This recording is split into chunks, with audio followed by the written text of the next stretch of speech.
Ẹ káalẹ́, ẹ ẹ̀kálẹ́ káalẹ́. ẹ̀kálẹ́ ṣé muslim ní. Bẹ́ẹ̀ ni. Ok, ẹ ṣe. So ó ní èèyàn kan tó wà níbi Mr. Ayọ̀, a ní pé ṣé wọ́n lè sọ dáadáa márùn tí Muhammadu ṣe. wọ́n kẹ́ síbẹ̀ wọ́n Wọ́n kẹ́ rèsì síbẹ̀ wọ́n tó gan tó wọ́n kàn dáadáa wọ́n ni. lè lọ mọ́ bó ṣe wà yìí, wọ́n lè sùn lálẹ́ yìí.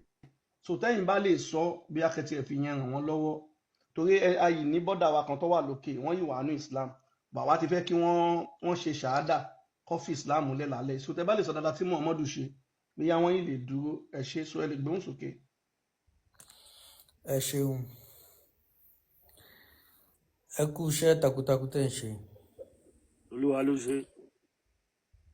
Àti Benin Republic lèmi ti gbé ń gbọ́ yín. Ọmọ ìlú ìyá Wọ́n ní ìyá yín ti wà ní ẹ káàbọ̀. Ilé náà lẹ́wà, ilé lẹ́wà ẹ̀ tí ì lọ. Gẹ́gẹ́ bí nǹkan tí wọ́n kà fún wa àtèyí tí àwa náà kà díẹ̀díẹ̀. à ń gbọ́ yín o. Dáadáa tí Muhammad ṣe ó pọ̀ ṣùgbọ́n márùn-ún ni ẹ béèrè. Ọ̀pọ̀ bíi iyepẹ̀. Ṣùgbọ́n márùn-ún ni ẹ béèrè. Bẹ́ẹ̀ ni. Muhammad kọ́ wa ní ẹ̀kọ́. Bẹ́ẹ̀ sì lè bóbi tó. Ó kọ́ wa ní ẹ̀kọ́ bá a ṣe lè bóbi ṣe. Ó kọ́ wa ní ẹ̀kọ́ ẹ̀sìn. Ta captain ẹni sùúrù bẹ́ẹ̀ ṣe máa ń ṣe ń bíbá ìlérí tẹ́ ẹ̀ bá mọ̀. Tẹ́ bá ti sọ ẹyọ kan yẹn, ẹ máa fún wa ní bóyá Quran about this. Ṣó yé yín? Mi ò lọ sí ilé kéwú so mi ò mọ hadith. So àfẹnusẹ mọ Quran náà. Rárá. Ok, ó yẹ sọ́nà yẹn. Tẹ́ bá di sọ́tàn àwa máa wá fi gbogbo nǹkan tẹ́ bá sọ hàn yẹn tẹ̀síwájú. Ok. Ẹ̀kọ́ bí èèyàn ṣe ń bá òbí gbé. Ẹni tó bí Ẹ̀kọ́ òun. kí bẹ́ẹ̀ ni ẹni tó bí òun. Ẹ̀kọ́ kí èèyàn ṣe dáadáa sí aláìní tó bá ní kó rẹni tí kò ní lọ́wọ́. Bí àwọn opó. Bí àwọn opó, bí àwọn ọmọ òrukàn. Ànábì gbìyànjú. Ó Ó di di méjì mẹ́ta bẹ́ẹ̀. méjì ni. Ó sì kọ́ wa ní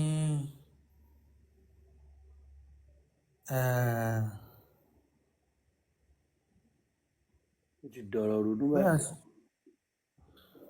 Ọkọ wa bá ṣe ṣàánú pé tíyà kan bá ń domi sí wa lára káwọn máa dàtọ̀ sí lára. Ó kọ́ wa bẹ́ẹ̀. Ó di mẹ́ta.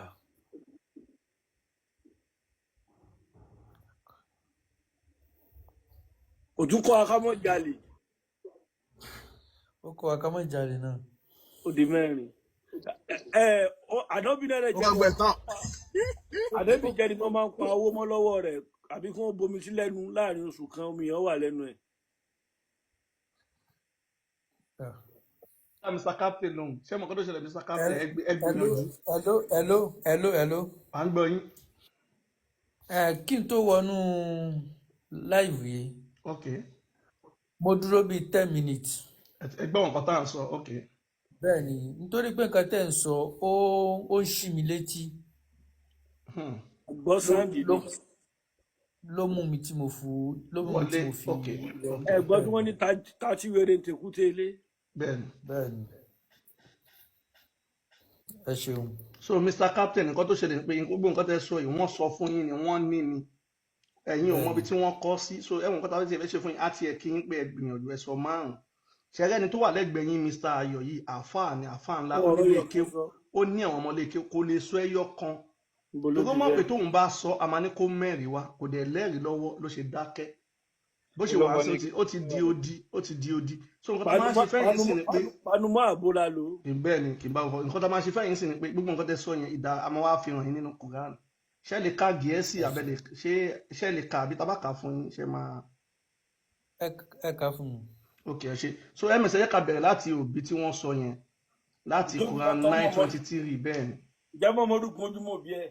Bẹ́ẹ̀ ni kò ẹni tí ó gbẹ̀kọ́ látọ̀dọ̀ òbí kò mọ iye òbí. wọ́n sọ wípé Muhammadu ní kò ṣe dáadáa sí ẹbí bẹ́ẹ̀ ni. ó kọ́ wa ká máa ṣe dáadáa sí àwọn ẹbí. Àbúrò bàbá Muhammadu tó tọ̀ dàgbà ó gbé ṣépè gan ni. So Muhammadu kò tó ẹbí ó máa ń tú ẹbí ká ni. So ẹ fún wọn ní Quran 9:23 ká yẹn fún wọn. 58:22. so tá a bá ṣe ń ka àyà yìí, ẹ̀yin èèyàn wa ẹ̀wọ̀n bí Quran là ń kà á dẹ̀ fẹ́ kà lédè Gẹ̀ẹ́sì àti Yorùbá ẹ máa ṣe àti àmì àmì nísàlẹ̀ ìdí ni pé tá a bá kà á lárúbáwá ẹ máa sanwó ọpẹ́ ká ní Quran látàárọ̀ ọ̀sìn lárúbáwá là ń kà ẹ ti máa tẹ gift ẹ ti máa ṣe oríṣiríṣi ẹ wo bẹ́ẹ̀ ṣe ń ṣe ẹ ti bá wa power tap ẹ wo ẹ ṣe kankan fún wa ó yá olówó ẹ tó ká wò bẹ̀rù tó pọ̀. Quran chapter 9 verse 23 ẹ máa gbọ́ o ó ní ó láti Muhammadu sọ ń bẹ̀ ẹ jẹ́ àgbọ́. Ó ní ẹ̀yin mùsùlùmí òdodo, ẹ̀yin mùsùlùmí òdodo. do not take your parents and siblings as trusted allies. Ṣé ẹ̀gbọ́n kan tá a la sọ? Ó ní má ṣe mú bàbá rẹ̀, ìyá rẹ̀, ẹ̀gbọ́n rẹ̀, àbúrò rẹ̀, má ṣe mú wọn ní ọ̀rẹ́ o. Tí wọn bá ti ṣe kí ni? If they choose disbelief Ṣé over ẹ̀gbọ́n ó ní tí wọn ò bá ti ṣẹ̀sìn Islam? Mr. Captain, And- ṣé ẹni tó sọrú eléyìí, ṣé ó tú ẹbí ká ni àbó so ẹbí? ó tú ẹbí ká ni. So ẹni Muhammadu so ẹbí, ó dẹ̀ kọ̀ wá bó Ẹ ṣe jẹ́ ń ká ṣe tún- sóòbù. ẹ ká tún Ó lọ tún sí ba ó Quran da chapter- àárín ọmọ àti yahoo, ó di àkọ́kọ́, ẹ jẹ́ a máa fún yín. ọ- ọ- Ẹni ọ- ẹni ọ- Muhammadu ní kó má jalè náà, ó jalè o. Ó ẹ ṣe débi sùúrù pé- lẹ́yìn bàbá àti ìyá wọ́n tún wá sọ ìyẹn ni akátàkọ́kà yẹn wọ́n tún sọ pé ó tún ní ká máa ṣe dáadáa sáwọn mọ̀lẹ́bí wa àwọn alábàágbé wa so àwa lọ sí Quran 9:22 àti Quran 58:22 àti Quran 9 verse 123 fún Àwa wa. gbọ́ nǹkan tí Allah àti Muhammadu sọ. This Quran chapter 58 verse 22. You will never find a people Allah ní ẹ ní rí àwọn èèyàn kankan o who truly believe in Allah and the last tí day wọ́n jẹ́ mùsùlùmí òdodo ní ọjọ́ kẹyìn, àwọn mùsùlùmí gidi. are loyal to those who defy Allah and Kí His wọ́n wá messenger, kí wọ́n wá máa ṣe dáadáa sí àwọn tí wọ́n ṣe ti Allah àti Muhammadu. even if they were their parents, Ó ní wọn ò bá jẹ́ bàbá rẹ̀, ìyá rẹ̀, their children, wọn ò bá jẹ́ ọmọ ẹ, ọkọ ẹ, ìyàwó ẹ, their siblings, àwọn mọ̀lẹ́bí ẹ, gbogbo ará àdúgbò, gbogbo or ẹbí ẹ, extended family. àwọn ẹbí ẹ, alábàátàn ẹ, bẹ́ẹ̀ bẹ́ẹ̀ lọ. Ẹ gbọ́dọ̀ ṣe dáadáa sí wọn.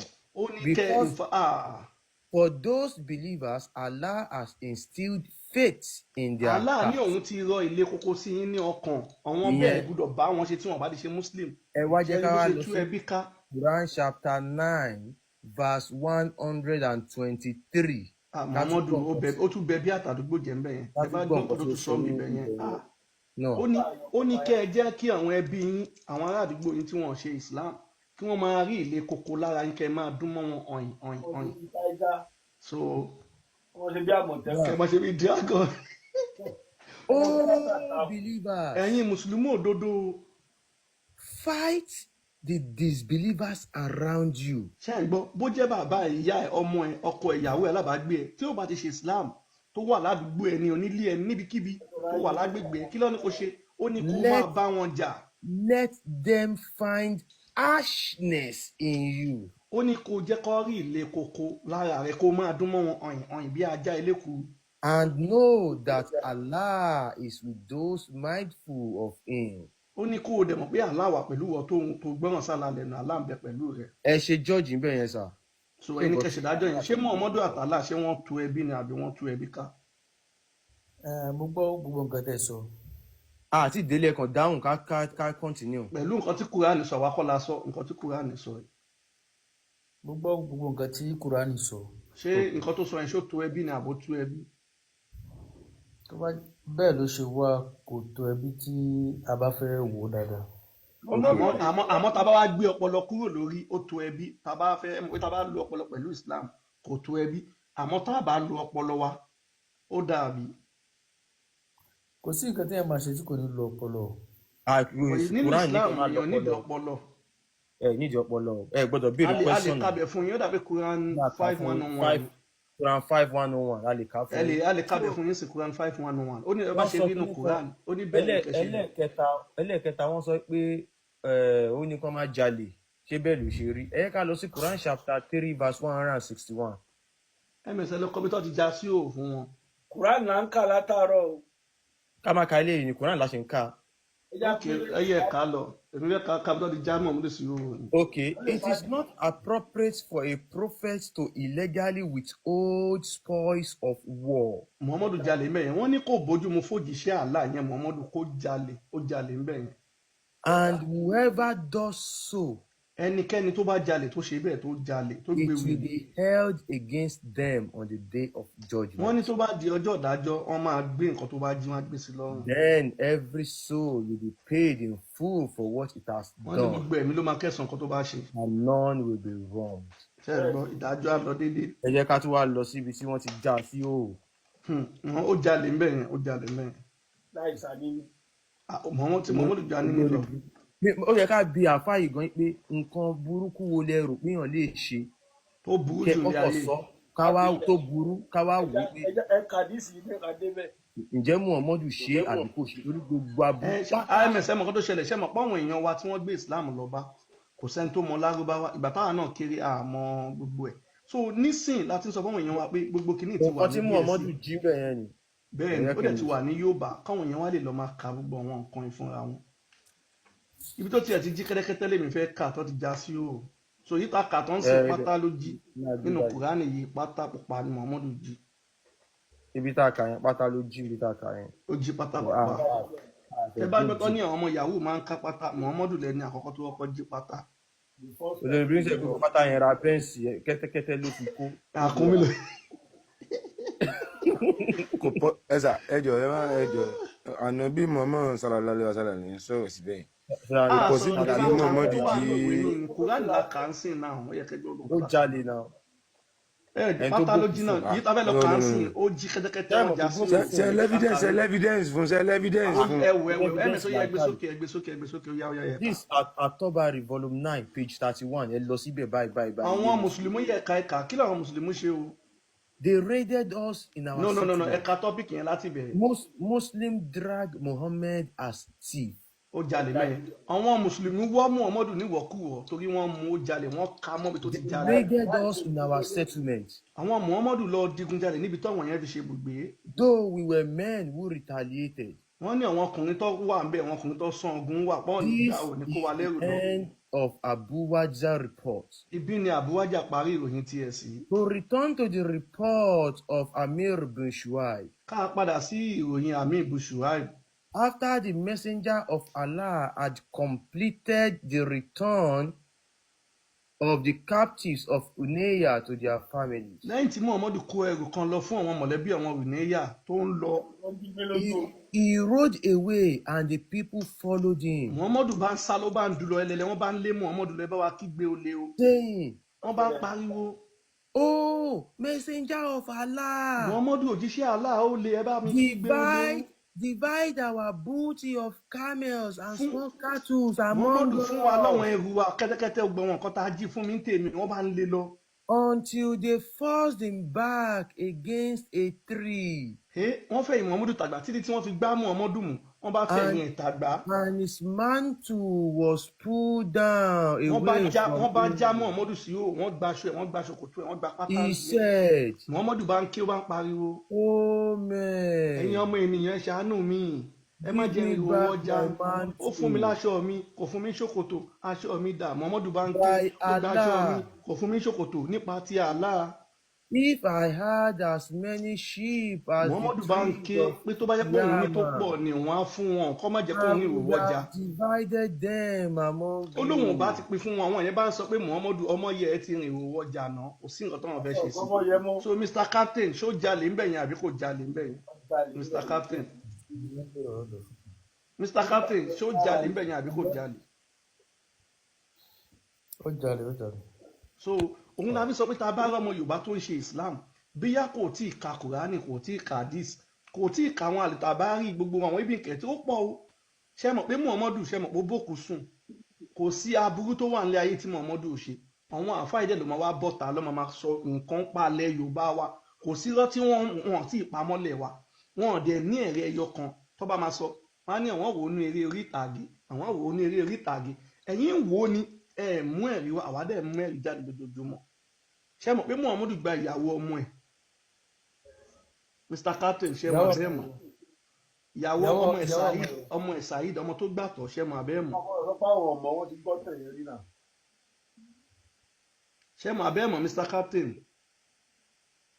mi ò mọ̀. So gbogbo aburú tó wà nínú ayé ni bọ̀bọ̀ yìí ti ṣe Quran 33-37 ibẹ̀ ló wà so Mr. ká Ọlá kà ẹ lè fún ṣí yín. máìkì yín Mr. Ọlá làwọn fẹ́ sọ̀rọ̀ ẹ̀yin ẹ máa ṣí Quran mo ń ẹ bọ̀ máa ẹ ṣe yẹ ká sáré ka Quran yẹn kí Mr. Ọlá tó ẹ bọ́ máa sí ṣí ti lọ́yẹ̀ bẹ̀rẹ̀. tí ì ṣí Mr. Ọlá ẹ lè ṣí máìkì yín ms ẹ mọ Quran yẹn lórí ìyẹn tó yẹ kẹ́ mọ̀ náà rántí o náà kó a ẹni tó gbọ́dọ̀ ṣèrànlọ́wọ́ fún irọ́ a gbọ́dọ̀ ka lọ́la náà dẹ̀ anything ṣèrànlọ́wọ́ fún tẹ́ bẹ́ ṣe a ń ṣí lọ́wọ́ ní gbọ́dọ̀ ka Mr. anything Ọlá à lórí ń gbọ́ yín ẹ kalẹ̀. ẹ kalẹ̀ kí ló yìí mú yín wà nínú Islam Mr. Ọlá a ti wà ń bẹ̀ o. ok Mr. Ọlá ẹ dúró ká sáré ka kínní ìṣẹ́jú kan This is Quran chapter 33 verse 37 Surah Al-Ahzab. ó And yá ẹ gbé remember, sókè O prophet, rántí ìwọ Muhammadu when you said to the one for whom Allah has done a favor and you too nígbà have tó done a sọ fẹ́ni favor, tó o ti ṣèrànlọ́wọ́ fún àtẹni tí Allah náà dẹ̀ ti ṣèrànlọ́wọ́ fún keep your wife and fear Allah. wọ́n wá ń sọ fún Saheed ọmọ yẹn pé dìyàwó ẹ̀ mú o kó o dẹ̀ bẹ̀rù Allah While concealing within yourself what Allah was going to reveal. nígbà tó ń fọ́ tó lọ ń fọ́ fọ́wọn èèyàn nǹkan tá Allah máa fi hàn ẹ́ o ti ń fọ́ o ti ń bẹ̀rù And so you were considering the people. tó lọ ń fọ́ fọ́wọn èèyàn sẹ́ tí ò dẹ̀ yẹ kó máa fọ́ Whereas Allah was more worthy of your consideration. tá Allah ló yẹ kó o máa rojọ́ Allah ló yẹ kó o máa fọ́ fún bí akílà Allah fẹ́ fi hàn ẹ́ báyìí wà lọ ń fọ́ fún nǹkan táwọn èèyàn fẹ́ sọ. So when Zaid totally lost interest in keeping his wife, nígbà tí ọkàn Saheed yọ lára ìyàwó rẹ̀ Muhammadu bàbá wèrè we gave her to you in marriage, Muhammadu bá gbà ìyàwó ọmọ ẹ̀ ó bá di pé ó bá ń pàpà sùpé rẹ̀ so that there will be no blame on the believers for marrying the ex-wives kò ní lè sẹ́bi of tí their àwọn tó bá ń ṣe adopted Islam sons tí wọ́n bá after their fẹ́ ẹni tí ìyàwó ọmọ wọn tí wọ́n gbà tó bá fẹ́ rí kò ní lè sa ẹ̀rùn ní lè dá wọn lẹ́bi. ẹ̀yin èèyàn wa ẹ̀wọ̀n nǹkan tá à ń kà àwọn èèyàn dẹ̀ máa ṣe àmì tá a bá ń kà lárúbáwá.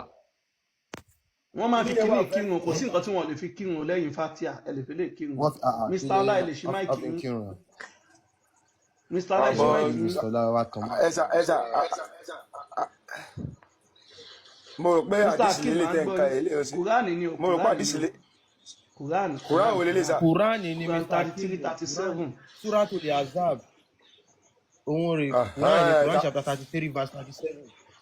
wọ́n ti fi 33 37. Ẹ sì rè Surah ẹ lè fi kírun bó ṣe wà yìí 33 37. ẹ kàn máa ṣáàmì ìjọba nípa fatia mo máa ń ṣàmì ẹ̀ mọ̀ pé mi ò gbọ́dọ̀ arígbáwá sà. bẹ́ẹ̀ ni ẹ Mo wọ máa ń ọkọ tó ṣàmì wà Ẹ̀yin níbẹ̀ náà rí rádaràdà. Ǹjẹ́ mọ̀ pé kò sádùúrà ní no Quran? kò sí o no àdúrà wà bẹ́ẹ̀ o rọ́bà kò sí náà ibo ló àdúrà wà ni. ibo ló wà ibo làdúrà wà Mr. Ọlá ẹ gbóhùn sókè náà ibo làdúrà wà kàkà fún yín. rọ́bà náà rọ́bà ní ṣé àtẹ èpè ló wà ní nọ́mbà Quran? náà á sì náà ìdí ni náà sọ̀rọ̀ Ẹ mú jáde ibo ní ọba náà wà bẹ́ẹ̀ ni, láwọn bẹ́ẹ̀ ni. ọmọ yín Mr. Ọlá ẹ gbóhùn sókè náà á máa kà á fún yín sí Mr. Akeem. mo wà pẹ̀lú yín sà ẹ so kalẹ̀. a ní kílẹ̀ rí tẹ́ fi ń ṣe Islam Mr. Ọlá. ẹ má bínú sà o kí n tó dáhùn question yẹn ẹ má bínú o ẹni tó béèrè question yìí ẹ̀sìn wo lẹ̀yin ń ṣe sà? Muslim ni mí bá ní wá. Muslim ni mí Muslim ni yín? bẹ́ẹ̀ ni. ẹ ṣe Muslim torí tó bá jẹ́ ẹ̀dẹ̀ bá mi mo ní Muslim Muslim ni mí ẹ̀dẹ̀ bá mi jẹ́ ṣé mo ṣe ń sòótọ́ lẹ́ẹ̀ ṣe gbà. tó bá jẹ́ Muslim ni yín ẹ ní sọ̀rọ̀ bẹ́ẹ̀ yẹn. báwo mo ṣe sọ̀rọ̀ tẹ́ bá lọ gbọ́ kan náà wọn àfa yín ó ní Ṣàngó ló gba Islam ọba Ṣàngó tó wà lọ́yọ̀ọ́ ó ní ọba yẹn gba Islam so nínú tẹ́ bá wo nínú Quran wọ́n ní Jésù Muslim ni wọ́n ní gbogbo ayé Muslim ni wọ́n so ṣe ìfẹ́ Yes, yèmí we are kúrò all born ní a Muslim. so ṣe fẹ́ wá fẹ́ yèmí kúrò ní Muslim sílẹ̀ sọ́nsìn ó sú mi o Yes, we are all born a ṣe tí Muslim. wá fẹ́ yọ mí kúrò ní Muslim nísìn wọ́n ti fẹ́ sòjóró ẹ ti fẹ́ ṣòjò ló ń sẹ́fẹ́ yọ mí kúrò ní Muslim nísìn torí pé mo sòótọ́ ọ̀rọ̀ ìdíje so olórí. mo ti dáhùn tí yín yẹn kí ni ìdí tẹ́ ṣe ń ṣe Islam. Inna ladina ala al-Islamu. Ó ní òun ò ní tẹ́wọ́ gba ẹ̀sìn mi lẹ́yìn ẹ̀sìn Islam. lẹ́yìn sí Islam Because bẹ́ẹ̀ kò ni sẹ́sìn bẹ́ẹ̀ ni. Ẹ fẹ́ yọ Torí olórí. kò So àwa sẹ́sìn ní- mi. tálà máa gbà àyàfi Islam àti gbọ́ so àwa ní kí ló mú ẹ̀yin ṣé ẹ̀hún ok òjíṣẹ́ tó mú Islam wá yẹn ìjẹ́ ṣó ní iṣẹ́ dáadáa kan àbó ní ìwà rere kan tẹ́ fi ń tẹ̀lé. Okay. ṣé Muhammadu ní wà dáadáa kan tẹ́ fi ń tẹ̀lé. ṣe rí kò ń ṣe torí Muhammadu kò ń ṣe torí ìṣe ànábì pátápátá àti lẹ́sìn gba torí Islam. bẹ́ẹ̀ ni kò ń ṣe torí ìṣe ànábì lèmi ṣe gba Islam. ok but òun ló mú Islam wá. òun ló mú Islam wá confirmed but kò ń ṣe torí ìṣe ànábì lèmi ṣe gba Islam. torí kí wàá lẹ ṣe gba Islam. torí pé wọ́n fẹ́ ṣẹrú Sáúdí. ẹ ní sùúrù ẹ jẹ́ ń dá yín lóhùn náà. ẹ má bínú kí ló yẹ tẹ́ gba Islam. torí nǹkan tó yẹ kí n gba Islam ni pé mo rí mo dẹ̀ kà wípé Ọlọ́run lòun ò ní gba ẹ̀sìn míì yàtọ̀ sí ẹ̀sìn ẹni sọ ẹ má bínú Islam. ọmọ ìlú wo ni ẹ má bínú ọmọ ìlú wo ni. ọmọ Ọ̀ṣun ni mí. Ọ̀ṣun ok ṣé ẹ mọ̀ pé Ọlọ́run lẹ sọ ń sìn èdè wo ni èdè Ọlọ́run tẹ́ sọ yẹn. Allah. ẹ ní Ọlọ́run ẹ tún ti ní àlá nǹkan mélòó lẹ ń sọ òye wa. Ọlọ́run náà làlá tẹ bá ó ti rò ẹ lè dà fún yín pọ̀ sùn tẹ ẹni bá wo sùn. God ẹni sùúrù sà tẹ bá ṣé wo kọ́ God ẹni ṣé in kọ́ bá yín gbé Arabic jáde ó sí máa ṣé mú ẹni Allah sùn wá ṣé fún kọ́ yín. bá yín gbé jáde Ọlọ́run yàtọ̀ sí àlá ẹ má ẹ ti ń dà Kò méjì yàtọ̀. pọ̀ ó Kò kẹjẹ ìdí yàtọ̀. lọ́wọ́ yín ẹni sùn tẹ bá fẹ́ kírun mọ́ṣáláṣí ṣe lè sọ pé Ọlọ́run akbar.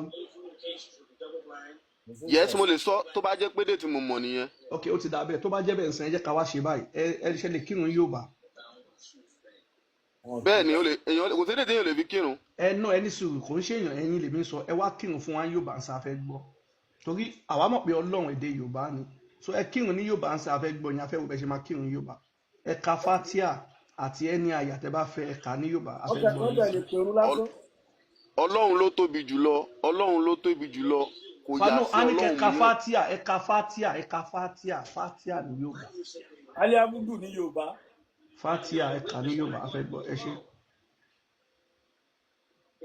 mo dúpẹ́ lọ́wọ́ Ọlọ́run ọba àjọkẹ́ ayé àṣàkẹ́ ọ̀run.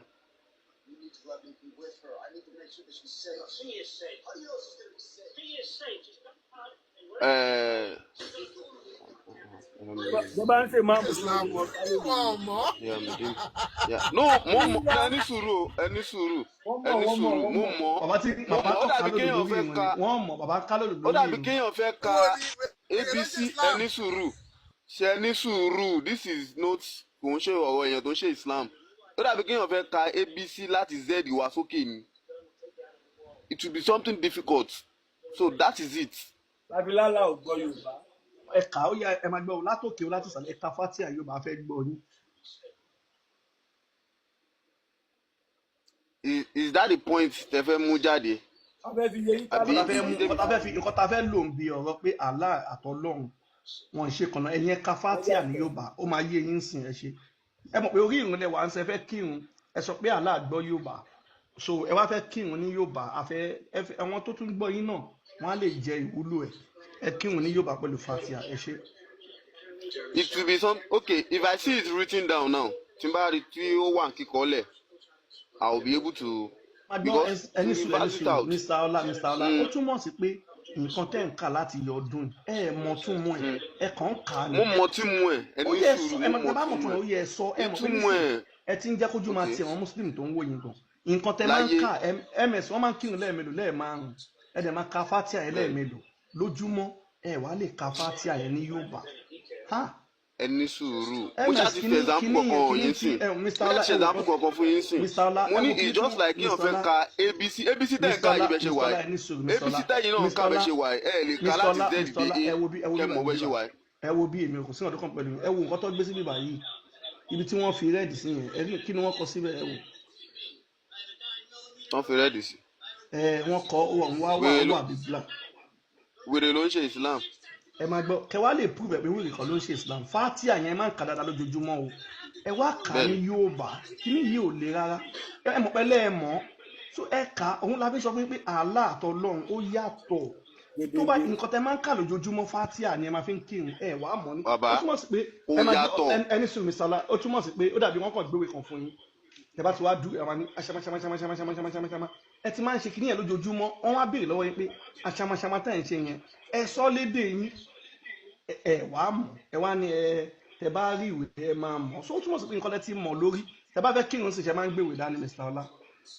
ẹ ní gbéwèé sùúrù dání ṣé ẹ mọ̀ pé wàá mo mọ ṣe sample fatia kan fún yẹn yín sìn no mo ṣe sample kan fún yín sìn tọ́ba ní kẹ́yìn náà ka z dé a lórí bẹ́ẹ̀ ṣe wà yìí bẹ́ẹ̀ ṣe ń sọ̀rọ̀ yìí ẹ lè mọ̀ láyé Saola bọ́sẹ̀ tẹ̀ ń kà ọ̀rọ̀ z kọ́ lójoojúmọ́ là ni ń bá Mr. Ọlá ọ̀rọ̀ z ẹ kọ́ là ń ní bá yẹn sùúrù this fatia is a Mr. pure Ọlá example ẹ máa gbọ́ fatia tọ́ba yàtọ̀ kọ́lẹ̀ sí láti z alif ẹ máa lè kà á ẹni sùn Mr. Ọlá eléyìí tẹ́ ń sọ yàtọ̀ míì fún wọn fi abc kírun fatia lẹ máa fi ń kírun fatia tẹ wá máa ń kà yẹn mọ̀ pé mọ̀ lórí wọ́n wá sọ pé kí ni ẹ mọ ìtumọ̀ fatia yẹn ní Yorùbá ẹni bẹ́ẹ̀ ni ẹlẹ́lẹ̀ kírun Yorùbá àwa sọ fún yín pé ẹ ti wà lórí ìrun sìn ẹ wá ka fatia yẹn ní Yorùbá o a ti sọ wípé ṣẹ́yìn náà lè Allah kà sorry sir ẹ máa gbọ́ ẹni sorry sùn sir ẹ fi gbogbo ìtẹ́ǹtì ilẹ̀ ẹni sùn Allah mo ń gbọ́ yín sir. a sọ wípé Allah ò gbọ́ Yorùbá Allah ń sìn ṣìgìdì tó wà nílùú Saudi ni akọni ẹjẹ kọ́ rí Allah ìlú Saudi ló lie. wà Arabic ni wọ́n fi máa ń bá sọ̀rọ̀ Arabic ló gbọ́ kò gbọ́ Yorùbá kò gbọ́ It's a English lie.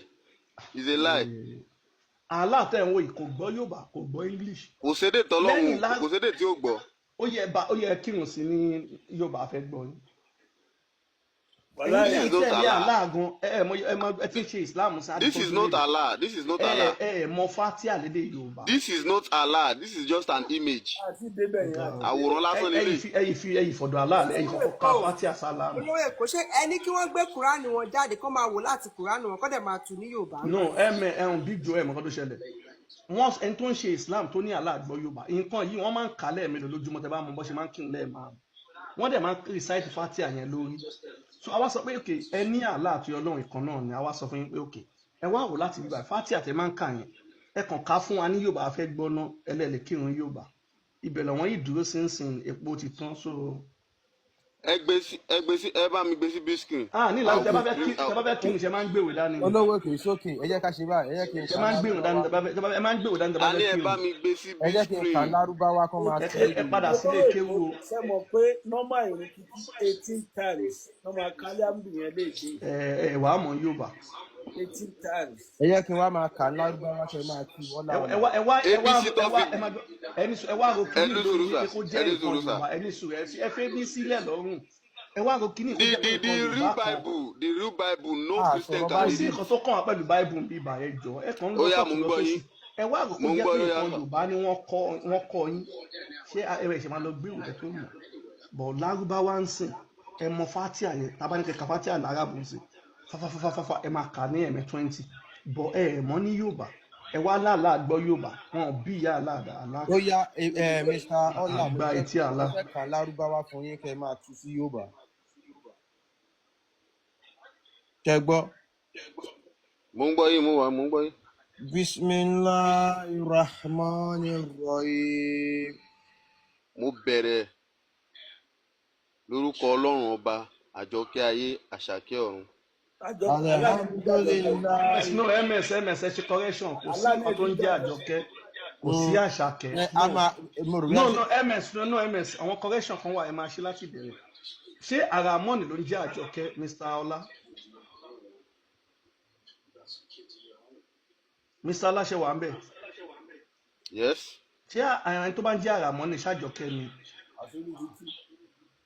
àbámọ̀ pé àbí tẹ bá pèèyàn ní Àràmọ́ọ̀nì ṣó túmọ̀ sí Àjọkẹ́ àbáṣàkẹ́ nǹkan táwọn àwọn àfáà kan bá sọ fún yẹn má máa lò òun ṣòun ló wà ń bẹ Àjọkẹ́ àtàṣàkẹ́ wọn bá Àràmọ́ọ̀nì àtàrà yìí mú ta ẹ kọ́kọ́ yọ kúrò ń bẹ ẹ dá padà ẹ bá mọ nǹkan tẹ máa fi wí ẹ lè béèrè lọ́wọ́ a máa sọ fún yín ṣẹgbọ́ sọ ẹmẹsẹ tún kà fún wọn tó bá mọ kẹ sọ fún wọn. Bismillahirrahmanirrahim.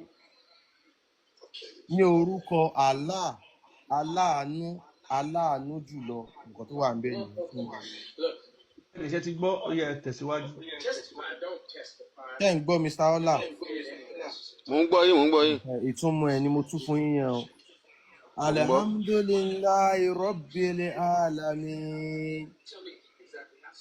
Mo dúpẹ́ lọ́wọ́ Ọlọ́run ọba tó ní Ọlọ́run ọba Allah. ẹ ti ń gẹ̀tẹ̀ gbogbo ọpẹ́ ni ti Allah ọba gbogbo ayé ok. Ọba gbogbo ayé. òun ló láàánú jùlọ. aláàánú jùlọ. Ọba aláàánú jùlọ. Ok. Mọ́líkì yawmiddin.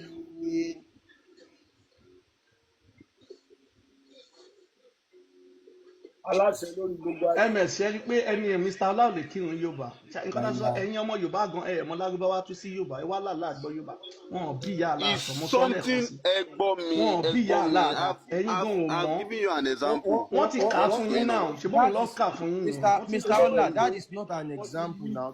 Eléyìí dàbí pé ẹ̀ka wọ́n ka Gẹ̀ẹ́sì fún yín, wọ́n wá ní kẹ́ ẹ tú sí Yorùbá tàbí èdè Yorùbá wọ́n ní kẹ́ ẹ tú sí èdè Gẹ̀ẹ́sì. Eléyìí ó simple now. Arabic a dẹ̀ ní kẹ́ ẹ tú sí èdè Yorùbá. So ìyẹn ò ń ṣe pé a ní kẹ́ ẹ kà kan láti ẹ̀yìn, a ò mú fún yín látẹ̀yìn ní kẹ́ ẹ kà sókè now. A kà fún yín láti wájú láti kà fún yín kẹ́ ẹ kò translate ẹ̀ from Arabic to English or to Yorùbá. Òun lẹ ò mọ̀ náà, Allah ò gbọ́ Yorùbá náà. Mr. Ẹwà ẹjọba mix. Tó báyìí lè sìn ṣe rí pé olówó Èkó wọn ò rí pátákà o. nǹkan tá a máa ṣe Mr. Ọlá nǹkan tó máa ṣẹlẹ̀ ni pé ẹ máa wá síbí ìbàdí dáadáa kẹ́ wá máa kọ́ kéwú so tó bá ó níbi tó séjì tó máa dé ẹ máa fi Islam múlẹ̀ àwọn nǹkan tá a fẹ́ kẹ́ mọ̀ Mi ò lè fi náà Islam ni múlẹ̀ pé ẹ láyé. máa fi ilẹ̀ ẹ máa fi ilẹ̀ Láyé. ẹ kàn ń jagídí ni ẹ ní sùúrù ẹ kàn ń jagídí Islam ni to my last breath ni. ẹ kàn ń jagídí ni Fatia lẹ ẹ mọ̀ ń sìn Wàláì tẹ tàlá bá máa fi wà á ìmọ̀bílẹ̀ bíbí ilẹ̀ ọjọ́ ìdílé mélòó wa. kan tẹ bá wà á bíbí ọjọ́ mélòó kan ẹ máa mọ̀ pé wèrè ló ń ṣe Islam Ó lè wà lọ́la. Fatia ń sìn lọ Fatia Wàláì irọ́ ni. ms ok ẹ jẹ́ kẹ́ni ka alif ń gbà yẹn ó dàpọ̀ ní ìrọ̀lẹ́ ká Ó lè alif wà lọ́la ọ̀la. ms ẹ jẹ́ kọ́ ká alif wọ́n kàn jagídí ni ẹ ká alif àwọn bóyá òjò pé kán fi ìsìlámù lẹ̀ wọ́n kọ̀ ẹ ká alif Èmi ò ṣagídí o. Mi ò so ṣagídí àti o. wá ń sọ tẹ́lẹ̀ ẹgbà Èmi ò ṣagídí o. But nobody can change my religion. ẹ máa gbọ́ ẹ máa gbà pẹ̀lú òun náà lè sọ pé pẹ̀lú àkókò ẹ máa mọ nǹkan tẹ́ ẹ̀ ń ṣe báyìí sìn àti ń jí stage one lẹ́wà ẹ ti ní pé Fatia lásán ẹ lè kà ẹ jẹ́ ká wá lọ ìpele kejì It's not about ṣẹ́rí ẹ má ṣe yọnu Mr. Ọlá ẹ fi yẹn lẹ fi bẹ̀rẹ̀ So far. Mr. Ọlá Mr. Ọlá ẹ fi bẹ̀rẹ̀ Gbogbo ní kọ́ni fẹ́ sọ́nsìn pé kí lẹ mọ̀ kí ní ìwúlò tẹ bá ti lọ sálùjọ náà ìwúlò wo lẹ mọ̀ tó ti wà ń bẹ̀ fún yín bẹ ṣe ń ṣe Islam. tí n bá ti lọ sálùjọ náà. Bẹ́ẹ̀ni ìwúlò wo ló wà fún yín èrè wo lẹ máa jẹ èrè wo lẹ máa jẹ torí pé ṣe Islam.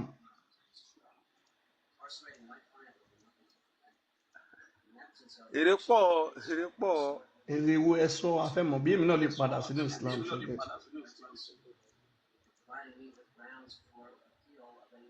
The qualification of this as in life is just a little ó dàbí little or iceberg. Ìgbádùn ayé yìí ó dàbí iceberg of èyí tí wọ́n máa jẹ lọ́run ni. Ìyẹn ìgbádùn wo la máa jẹ bẹ́ẹ̀ àgbẹ̀bẹ̀ yìí ti mọ̀lẹ́sẹ̀ ní Islam lẹ́ẹ̀ máa ṣe tẹ́ máa fi kú so bí èmi náà lè padà sínú Islam ìgbádùn wo ló ń wà. àwọn máa lọ jì ká máa lọ jẹ gbádùn so lọ. káwọn náà lè tẹ̀lé yín àwa náà fẹ́ gbádùn náà ms gbogbo wọn fẹ́ gbádùn ká lè tẹ̀lé yín ìgbádùn wo ló wà. a ò túnbọ̀ lọ mọ jìyà láyé ká tún lọ jìyà. bẹ́ẹ̀ ni náà so a fẹ́ tẹ̀lé yín Mr. Ọlá ó dàpẹ́ yín mọ́nà. a fẹ́ wọ ọkọ̀ ọ̀la. bẹ́ẹ̀ ni. kò sí nǹkan tí ò sí lọ́run. Mr. Ọlá wọ́n ní iceberg kí àwọn kan níbi gold bed lẹ́fẹ̀ẹ́ sọ ẹ má dáhùn lọ wọ́n mú yín ṣe ní ìgbádùn wo ló wà ń bẹ a fẹ́ tẹ̀lé yín ìgbádùn wo ló wà ń bẹ. Gbádùn wà lálejò náà. a fẹ́ wọ ọkọ̀ ọ̀la ẹ sọ fún wa. ẹ sọ ẹyọ kan fún wa.